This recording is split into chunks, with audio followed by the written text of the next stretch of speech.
Hello, good morning and welcome to our fire safety webinar.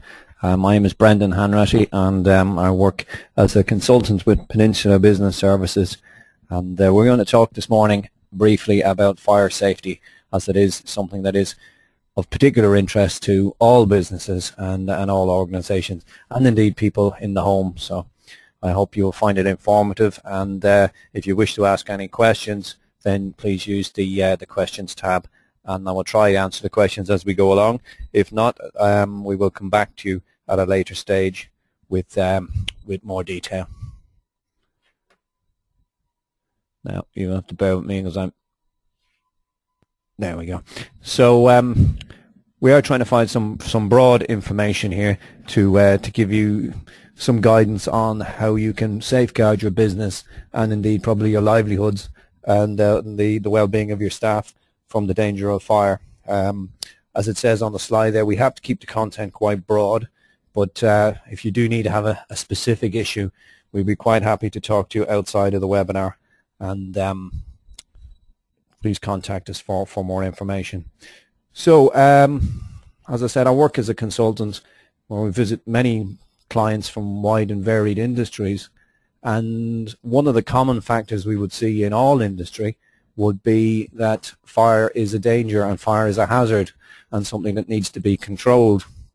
So depending on the type of industry that you have, the risks can be greater and the hazards can be varied, but there's always a risk of fire in almost every business and location that we go to. So throughout this presentation, we'll be looking at the legislation, what is the legal requirement for fire safety. We'll be looking at the consequences of getting this fire safety issue wrong. How do we prevent fires?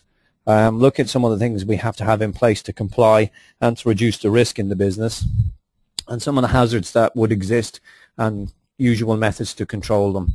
We will be talking about risk assessments, as I suppose risk assessment is the central hub of health and safety management, and it is where essentially all your controls, all your actions will stem from.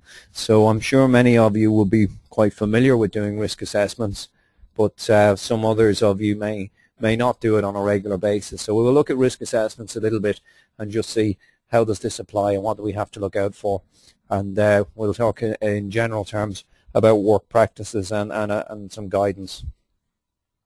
Okay, so the legislation, the principal piece of legislation to do with health and safety in Ireland is the Safety, Health and Welfare Work Act 2005, and it's a framework document. It's one that gives us an outline of what we need to do, and it puts obligations, large amount of obligations on the employer, and also puts obligations on the employee to do certain things. So one of the principal obligations on employers is to ensure, as far as reasonably practical, the health, safety, welfare of work of their employees or service users or visitors or customers or clients or contractors or anybody who happens to be in their building. From the perspective of fire safety, the person in control of the building must ensure that the people who are in the building or the area are safe, and that all precautions are in place to ensure that they don't come to harm.